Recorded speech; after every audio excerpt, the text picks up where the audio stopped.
Hi everyone, my name is Robert Clayson. I'm a member of the PAS Education Committee, and I'd like to thank you all for checking out my Friday Fundamental Clinic.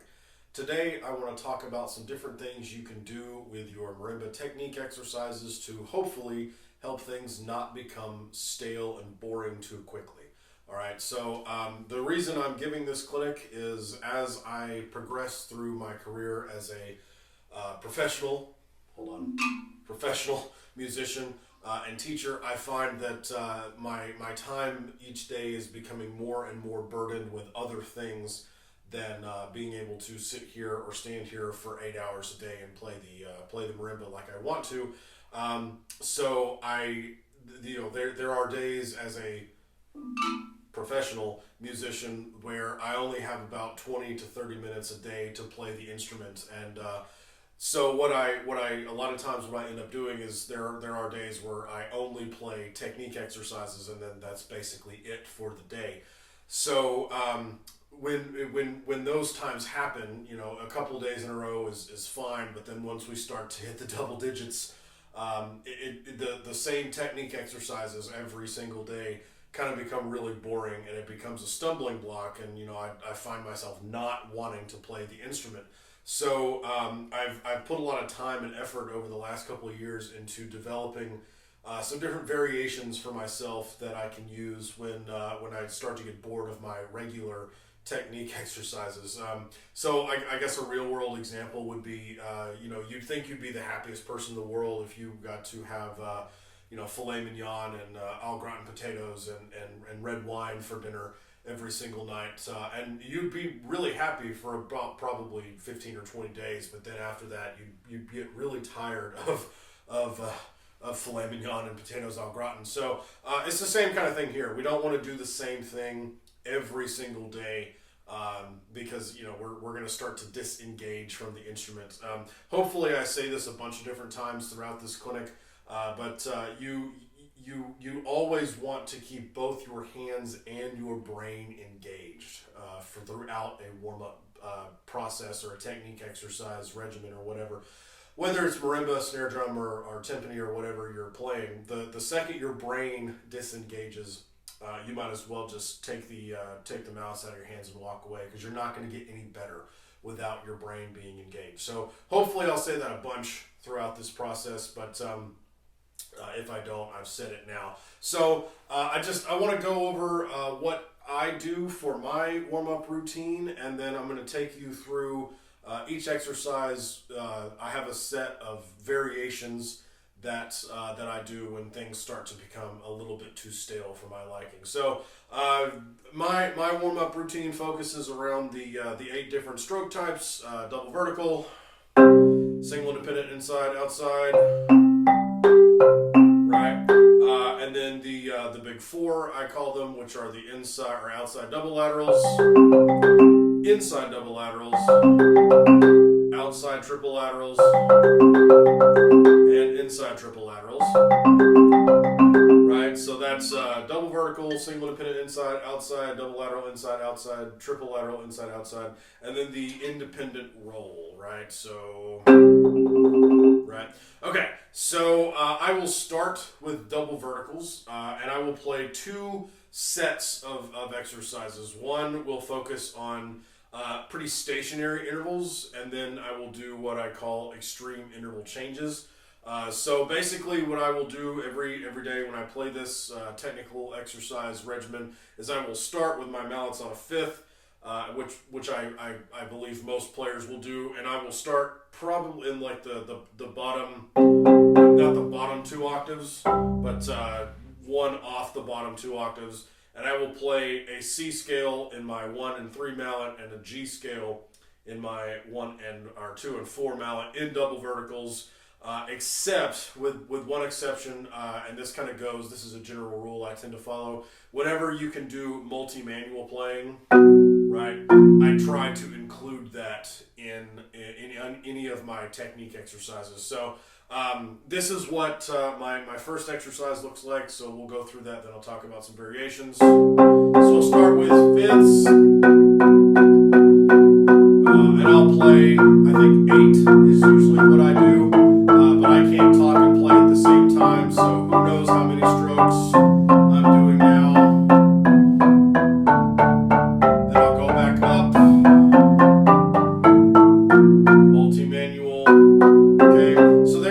fifths, all right, and if you stop there, that's perfectly fine. You certainly worked this motion, the wrist and the arm and the prep motion and all that stuff. But if you're relatively new to marimba, the first variation for you that I can suggest, if you start to get bored of playing fifths, is to change the intervals. So this isn't a variation for me. This is something I do every day, but I'll go through all of the major and perfect intervals in the C major scale. So I'll start with C and D, and then again, multi-manual, if it's available, do it. So I'll do B, C sharp, then B flat C, A, B, G, A, F, G, E, F sharp, E flat, F, D, E. Then I will go to thirds, C, E, C sharp, F, D, F sharp, E flat, G, E, G sharp, F, A, G, B, A flat, C, A, C sharp, B flat, D, B, D sharp, C. Then fourths, C, F, B, E, so on and so forth, multi-manual.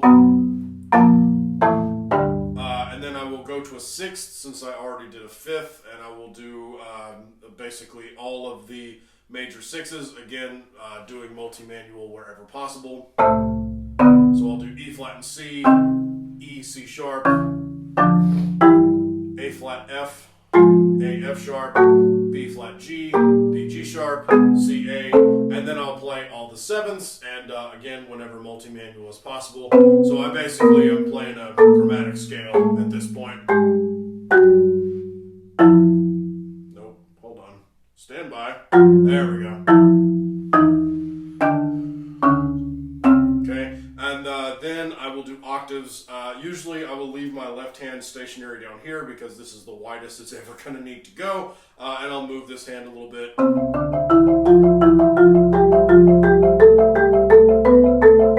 Right, and maybe if I want to feel good about myself, I'll move the left hand.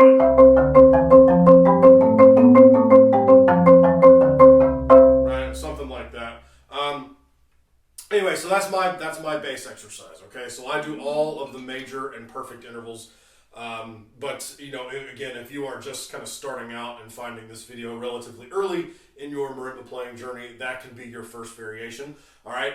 One thing that I do with this one, if I start to get bored, is a long time ago I realized you don't have to play the same interval in each hand. Okay. And again, a lot of these variations are going to be centered around getting the brain to work just as hard as your hands do, okay? So a very, very, very common voicing for marimba chords is scale degree 1, 5, 1, 3, right? So if you take scale degree 1, 5, 1, 3, it sounds really good. It's a major chord, you can do that. So here's a fifth in this hand, a third in this hand.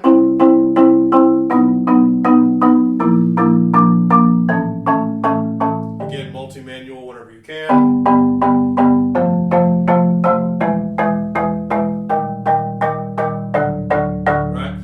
Kind of go with everything that I'm going to say here, but I'm going to briefly talk about it. A lot of people, when they do technique exercises, they tend to stay from G4 to C2, okay, which is a good, 3/5 of the instrument. But a lot of people tend to ignore the top 2 octaves, okay. And it is, if you ever have to play something up here for an extended amount of time, right, you'll notice that it's a different kind of skill than playing down here. And what I mean by that is, now it's going to be more prevalent on my instrument because I play on a Maritech, which is a wide bar, than say like a Yamaha or an Adams or a Marimba 1. But my fifth down here, if I bring it up here without moving my hands, I have a seventh. Right? So the fifth up here is obviously a lot smaller, right? And if you don't work on playing in that zone, it's going to be a little weird sometimes, okay? So am I suggesting you need to do it every day? No. Am I suggesting you need to do it often? Maybe, but it deserves some attention, right? It doesn't need to be totally neglected. So that works for small intervals as well. So again, it'll be more prevalent on my instrument, but my second down here, without moving my instrument, is a third in my left hand, and a second. It doesn't really change in the right hand. But again, if you don't spend a lot of time playing up here, it's going to be a little bit of a challenge, and it can help keep your brain engaged, which is what we want. All right, so I don't want to stay too long on the first subset of exercises because we have so many more to talk about. But that is kind of I'll call them static intervals with small interval changes, right? So I'm changing intervals during this exercise, right? And I'll start with the seconds, blah, blah, blah, blah, blah. But I'm not doing it a lot, and I'm not doing a drastic interval change. I'm always changing by a second, or so to speak. This next subset has to do with large interval changes and a lot of interval changes at once. So what I'll do is I'll go down to my lowest 2 octaves, and whatever lowest bar you have, I have a 5 octaves, so I have a C. But if you have a 4 1/3, your lowest key will be an A. Okay. Whatever your lowest key is, you want to go to scale degree 4 and 5 of your instrument. All right, and play a major second. So in my case, it's F and G. If you're on a low A, you'll be D and E. A 4 and a 6 will be A and B. I don't think anybody makes anything different, but hopefully I don't look foolish. But I will start on an F and a G since I have a C instrument. All right, and I will play a major second, and then I will transition it to an octave. Okay, and I only do it one hand at a time because I'm not a complete and total freak at marimba, but I'm sure you could if you wanted to, but I just don't. All right, so I'll do 8, 1, 2, 3, 4, 5, 6, 7, 8, and then I'll do the same thing backwards. So I'll play the perfect octave twice, right? And then I will do the same thing with my left hand, and I will every day question my choice to buy a wide bar instrument because as I get older, my hand, particularly my left hand, tends to scream at me a little bit more during this exercise, and that's not necessarily what I want for my life. But anyway, I love the Mallet, and you know, my left hand can get over it. But this is not a Mallet ad. This is a Fundamental Friday video, so we'll shut up about that. So this is basically going from the smallest interval I think I'm going to ever need to make to the largest interval I'm ever going to need to make, especially in my left hand. When I get bored of this, and usually I don't get bored of it, but because it's such a short exercise, I'll maybe do that cycle 2 times, and then I'll be like, okay, this is enough. But what you can do if you want to engage your brain a little bit is you don't have to just go from a second to an octave. You can go from literally any interval to literally any other interval, right? So one that the one that I always kind of fall back on is a third to an octave, right? Because it is a little bit different of a motion when you don't have to go as far, right? You can go from a seventh to a second, right? You'll kind of hate yourself a little bit because it does not sound very good, right? There we go. Okay. Or you can go from a third to a ninth. That's always fun. I wouldn't recommend it in your left hand, especially if you play on a wide bar instrument. But so like F and A to C and D, right? And you really want to focus on making as smooth as motion, or as smooth of a motion as possible. I can't talk and play at the same time. But one thing that I really think helps get the brain engaged is changing the root note of the second interval you're going to, right? So like the normal exercise, I go from F and G to C for the octave. But what if I went to a note on the upper manual? This kind of goes into multi-manual playing whenever possible. So like maybe I start with a perfect fourth on F and B flat, but then what if I, instead of going to, let's say I want to go from a fourth to a sixth. So if I'm changing, or if I'm using F as the root note, I'm doing F B flat, then F D, right? But what if I made my root note for the second strike C sharp? So we're going from F to B flat, C sharp, not C sharp, D sharp. So because C sharp to B, that's the same note, or that's the same interval. B flat is still the top note. But let's say if I want to do a major 6 off of E flat, so F B flat to E flat and C, right?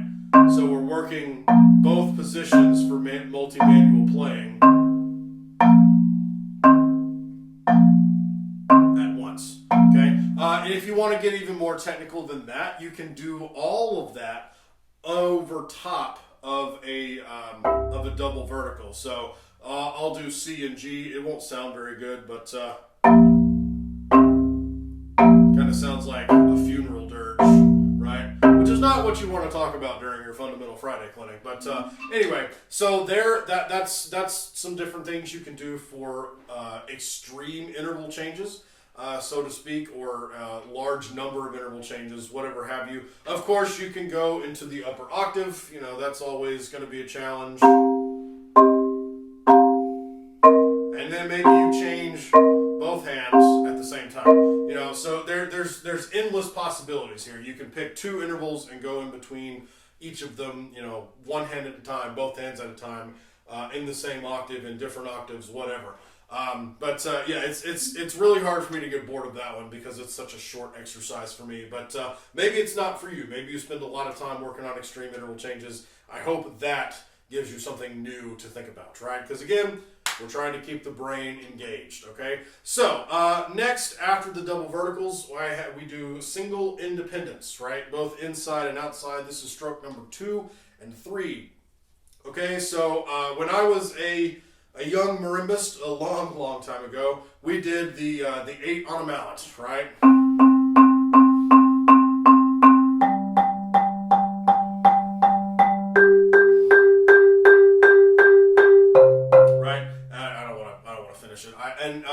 Yeah, I hated 8 on a mallet. It was so boring to me. I don't really know why, but I just don't like it. So I figured out a couple of variations. The first one being, and this hopefully will help a lot of you people in college studying music as a profession, in your aural skills classes. I teach aural skills at Troy University, so it's only fitting that I would think about this. But start to play different qualities of chords with your single independent strokes. So, like if you're having to learn how to sing triads, all right, play some triads with the top root note as well, and start singing them. I'm not going to sing because I don't want this video to be taken down for offensive content. But here's what I'm talking about. So, play the triads.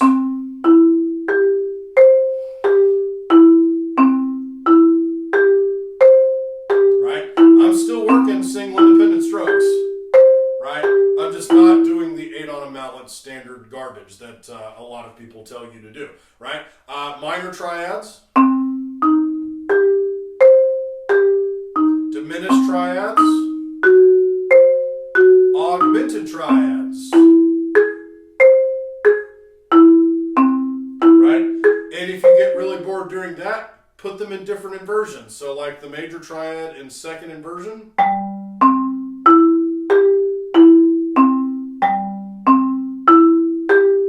Right? Augmented triad.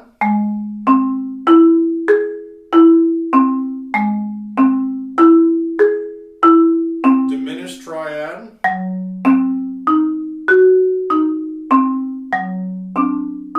Oops. Right? So on and so forth. Now, also, you can start to do that with a double vertical in your left hand, okay? So it would sound like this. I'll go back to C major just because that will sound a whole lot better.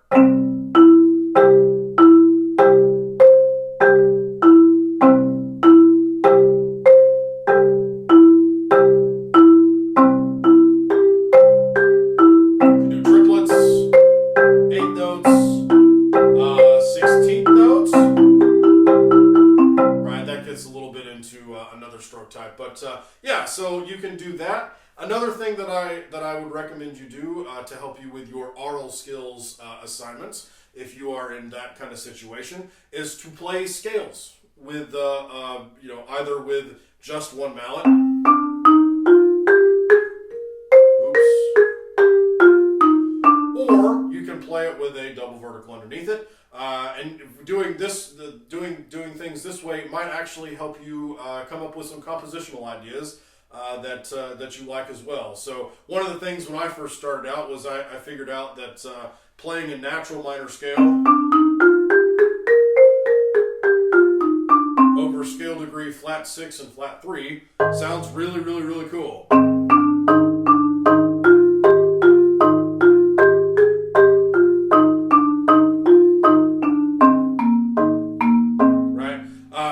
you can do any number of variations.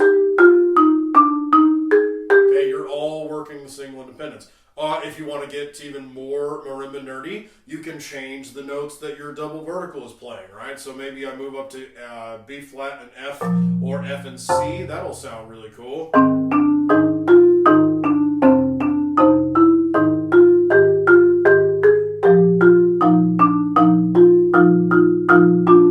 Right, and then you can kind of improvise and create the next yellow after the rain, right? So those are some exercises for single independent insides and outsides.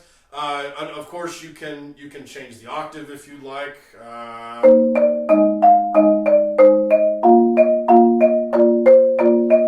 Right. Well, you can also. I forgot to mention this earlier, but I'm going to mention it now. You can do the yellow after the rain permutation. Speaking of the next yellow after the rain. So, like, if you just do this, right? All those is just single independence, right? They're just happening one right after the other, right? So some things you can do with that are the permutation 1, 3, 2, 4. That's the yellow after the rain permutation. You can reverse it and do 4, 2, 3, 1. Right? Or you could do another really popular one is 4, 1, 3, 2. You can move it around, right? You can do it at different intervals, and just like double verticals, you don't have to play the same interval in each hand. Let's see, a fourth and a sixth might sound really good because that's basically a major triad. Or a minor triad if you want it. Right? All of those different things you can do in any octave on the instruments, okay? So hopefully those will be some different things that will help you not become as bored with your 8 on a mallet.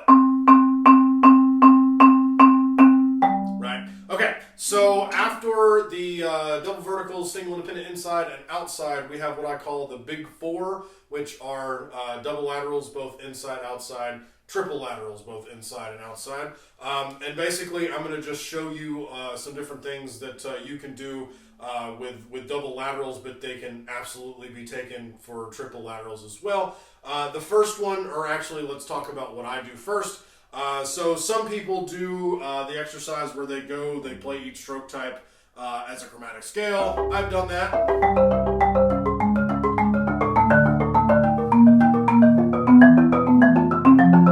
Would I go this fast normally? No, but we're trying to keep this clinic under 30 minutes because no one wants to spend more than 30 minutes watching a Friday fundamental clinic about marimba warm-ups, believe you me. So that's one thing that you can do. I used to do. One thing that I do now is I'll put my my mallets in a major seventh chord in first inversion. If you have no idea what that is, that's perfectly fine. Basically, I'll put my mallets on the notes E, B, C, and G, and I'll play each different stroke type with those. Usually I'll do it 4 times, and then I'll move to a C major triad or C, G, E, C. So it'll sound like this. Right,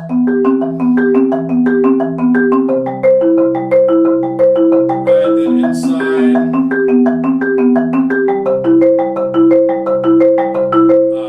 Outside triple laterals.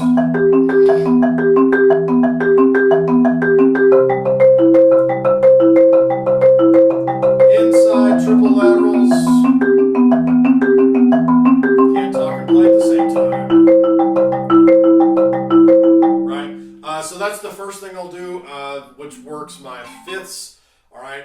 Then I will move down to my lowest octave, and I'll do basically the same 8 per stroke type in octaves on my C2, C3, 2 mallets on C3, and then 1 mallet on C4.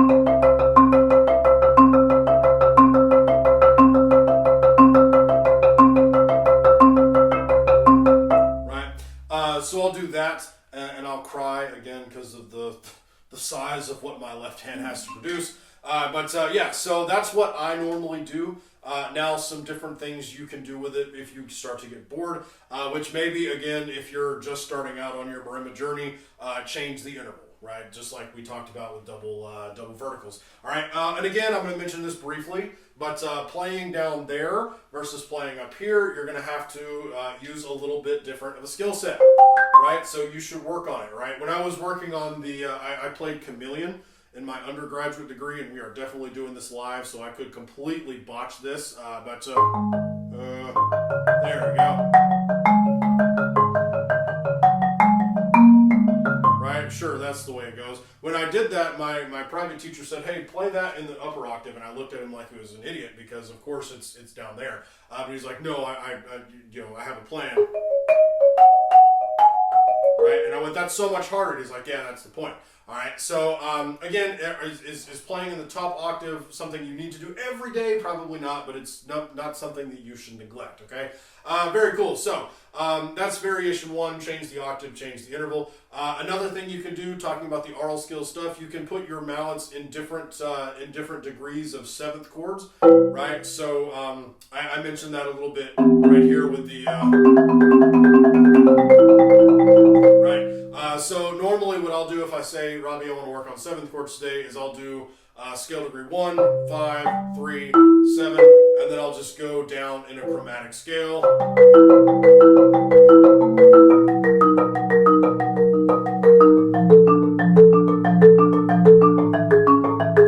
Right, maybe I'll change.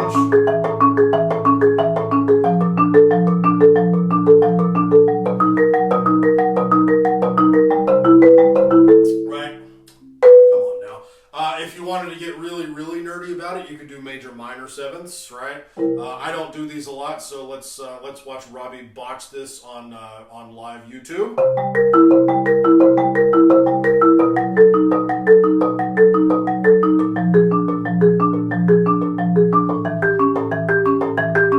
I think I got it. Okay, awesome. All right, that was all my luck and charisma points for the entire year. So yeah, or if you want to get really marimba nerdy about it, you can put the seventh chords in different inversions, right? So I mentioned earlier that I do the first inversion, seventh chord here. Maybe we try second inversion. So second inversion, C major seventh chord would be C, E, G, B, but with G as your lowest note.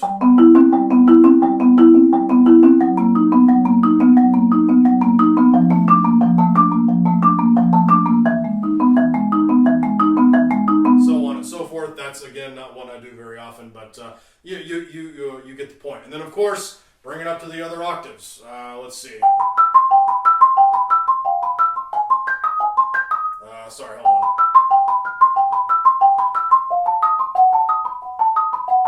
Whatever you got.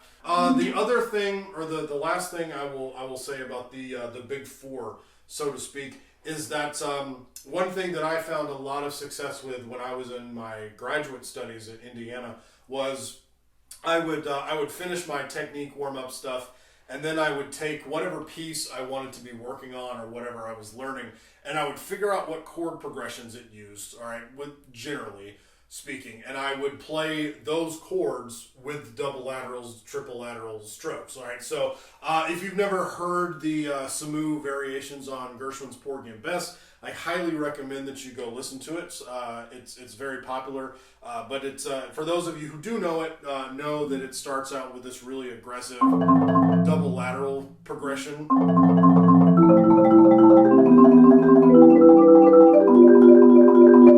So I would start to do those particular notes, but with different stroke types. So that's the outside double lateral because that's what's written, but it can absolutely be done with any of the big four.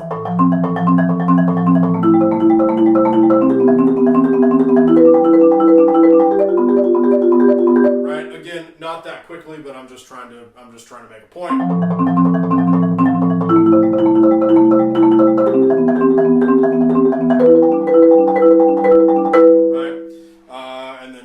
Triple laterals inside.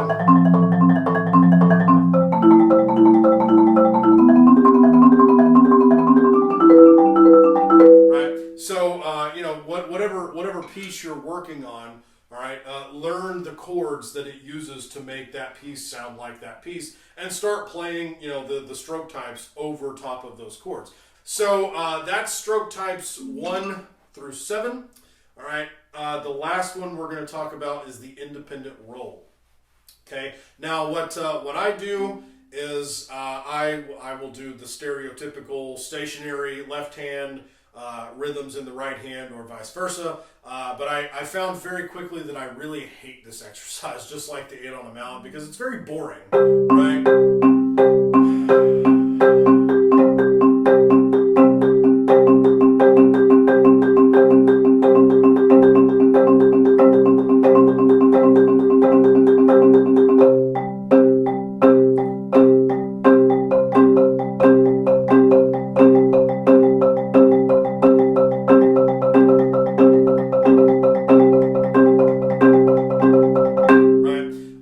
So I get bored really quickly, but so here are some different things that you can do. Obviously, you can change the octave, you can do multi-manual stuff, you can change all the intervals.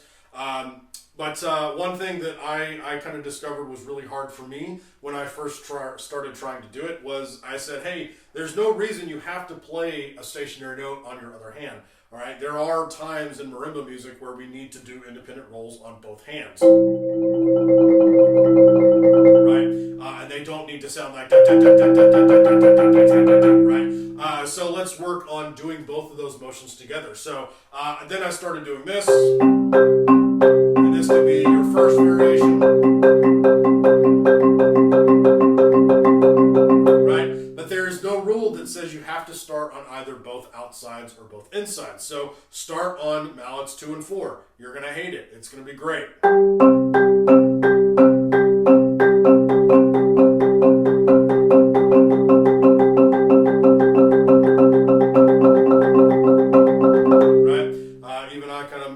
That at the end there, but we'll keep going. Or start on 1 and 3.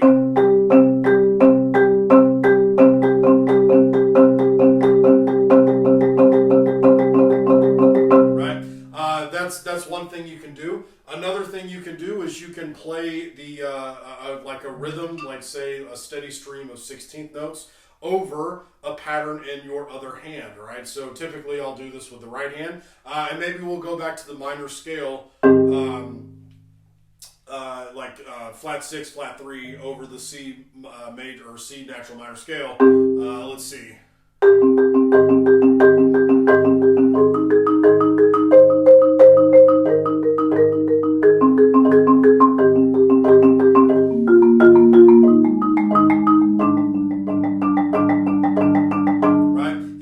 Different intervals within the same chord progression.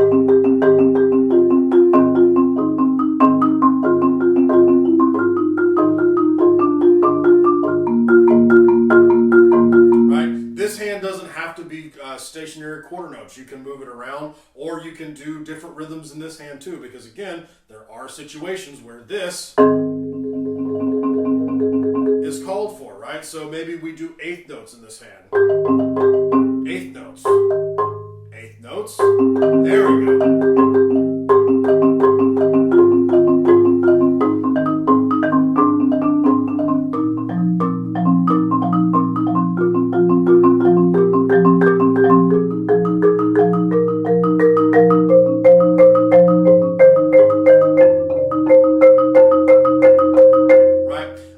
So again, you don't just have to limit yourself to one thing. Obviously, you can change the intervals. You can change the interval of the roll hand. You can change the interval of the stationary hand, whatever have you. Another thing that I like to do that I find really, really effective is I like to differentiate between different types of rolls while I'm playing the same roll. So like, let's say I'm playing, this is an A major 7th chord. Right? I think this chord sounds absolutely beautiful on marimba, especially if you're not using medium hard mallets like I am here. But this is a great, really luscious chord, right? So what I'll do is I'll start out playing a standard, roll, and then I'll transition into what we call a double lateral roll, which is essentially just double laterals, right? And then I will let it kind of morph into an independent roll. And then as I get tired of doing that, I'll practice going in between. So back to double laterals, independent, double laterals, independent, right? So the ability to change the type of roll you're doing at will make your rolls sound a lot more smoother and a lot more like sustain, which is the whole purpose of playing a roll, because we have no control over how long that E flat makes a noise for, right? At least not without a ton of reverb in post production. So again, with all of this stuff, you're trying to keep your brain engaged. So maybe one thing that you do with that is you put it to a metronome, right? And you do 4 beats of double laterals, 1, 2, 3, 4, 1, independent, 3, 4, back to double, 2, 3, 4, 2, 3, 4, so on and so forth, right? Anyway, I hope that you haven't gotten too bored of all this stuff. I certainly haven't, because I really love talking about Marimba Technique Exercises to the amount that some people say is a little bit abnormal. But I will have my email address floating around somewhere on the screen. If you have any questions that you'd like to ask privately, please feel free to send me an email. I think this is going to be a YouTube video. So if it is, please feel free to leave a comment. Maybe you have a different variation that you do that you'd like to share. I'm all about that. I am certainly not the gatekeeper for Marimba Technique Exercises. But I'd like to thank you all for checking this out. I'd like to thank the PAS Education Committee for the opportunity to do this. I am Robert Clayson. I hope to see you in the next one. Happy marimba playing.